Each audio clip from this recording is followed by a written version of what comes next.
Hello everyone, আসসালামু আলাইকুম। কেমন আছেন সবাই? আশা করছি ভালো আছেন, আমিও ভালো আছি। তো আজকে একটা মোস্ট রিকোয়েস্টিং ভিডিও নিয়ে চলে আসছি। অনেকে আমাকে কমেন্টস করছে যে আমি আমার হেয়ারে কী দিই, তো আমার হেয়ার এত সিল্কি কেন, সেটার জন্যই হচ্ছে আজকের ভিডিওটা। তো এখানে আমি তিসি কিনেছি। তিসি তোমরা যে কোনো মুদি দোকানে পেয়ে যাবা। আর এখানে দিয়েছি চালের গুঁড়া। তো তিসি আর চালের গুঁড়া এই দুইটি মাত্র উপকরণ দিয়ে আমাদের হেয়ারে অনেক ভালো একটা মজবুত আর সিল্কি কন্ডিশন বানানো যায়।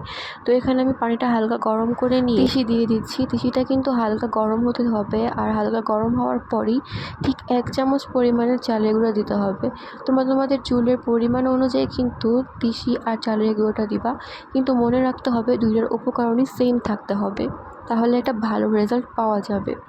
তো দেখতে পাচ্ছ এটাকে আমি ভালোভাবে মিক্সড করে নিচ্ছি। এটাকে ভালোভাবে মিক্সড করে নেওয়ার কারণ হচ্ছে যাতে দলা পেকে না থাকে, তার জন্য আমি এটা ভালোভাবে মিশিয়ে নিচ্ছি। তো এই পর্যায়ে হচ্ছে চুলার আঁচটা কমিয়ে দিয়েছিলাম, আর এখানে অনেকটা বলকিয়ে উঠেছে। আর এরকম বলকানোর পরেই হচ্ছে চুলার আঁচটা বাড়াতে হবে আর একটু কমাতে হবে, মানে মিলিয়ে আর কি রাখতে হবে, মিডিয়াম আঁচে রাখতে হবে। এতে করে এটা ভালোভাবে ঘন একটা প্রসেসে চলে আসবে। তো এখন হচ্ছে এটা আমার হয়ে গেছে, আর এটা হচ্ছে নামিয়ে নিব। নামানোর পর আমি গরম থাকা অবস্থাতেই এটা মানে ছাঁকনি দিয়ে ছেঁকে নিব। তা এতে করে এটা ইজিলি মানে ছাঁকা হয়ে যাবে। আর যদি ঠান্ডা হয়ে যায় তাহলে এটা অনেক বেশি ঘন হয়ে যায়, এতে করে ছাঁকা যায় না, তাই গরম থাকা অবস্থায় ছাঁকতে হবে। সো এই যে ছাঁকা হয়ে গেছে, আর দেখতে পাচ্ছ এটা কতটা ঘন প্রসেসে চলে আসছে। এটা ঠান্ডা হওয়ার পর কিন্তু আরও ঘন হয়ে যাবে। ঠান্ডা হওয়ার পর্যন্ত অপেক্ষা করতে হবে।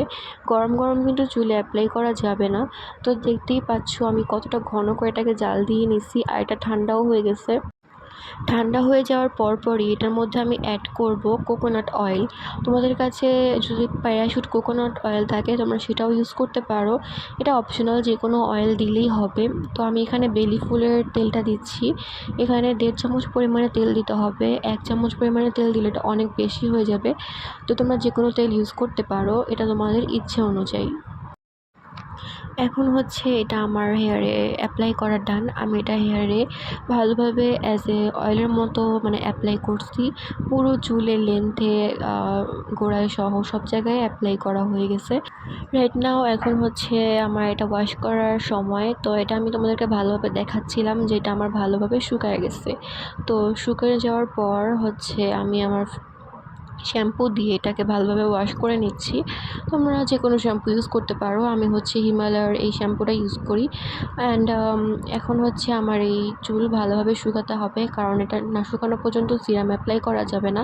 তো আমার চুলটা হালকা শুকানোর পর আমি এখানে আমার লিভনের সিরামটা অ্যাপ্লাই করছি। আমার কাছে এই সিরামটা বেস্ট লাগে, সো আমি এটাই অ্যাপ্লাই করি অলওয়েজ। আর সিরাম অ্যাপ্লাই করার পর কিন্তু হেয়ারটা অনেকটা ফ্রিজি লাগবে, এটা অপশনাল, এটা সবসময় লাগে। সো এই যে ফাইনাল রেজাল্ট, দেখতেই পাচ্ছ যে আমার হেয়ারটা কতটা বেশি শাইনি আর লম্বা প্লাস হেলদি একটা হেয়ার লাগতেছে। তোমরাও অবশ্যই রুটিনটা শেয়ার করবা, আর ভালো লাগলে লাইক কমেন্ট শেয়ার করবা। সো এইটাই আমার হেয়ার কেয়ার রুটিন ছিল। So good bye.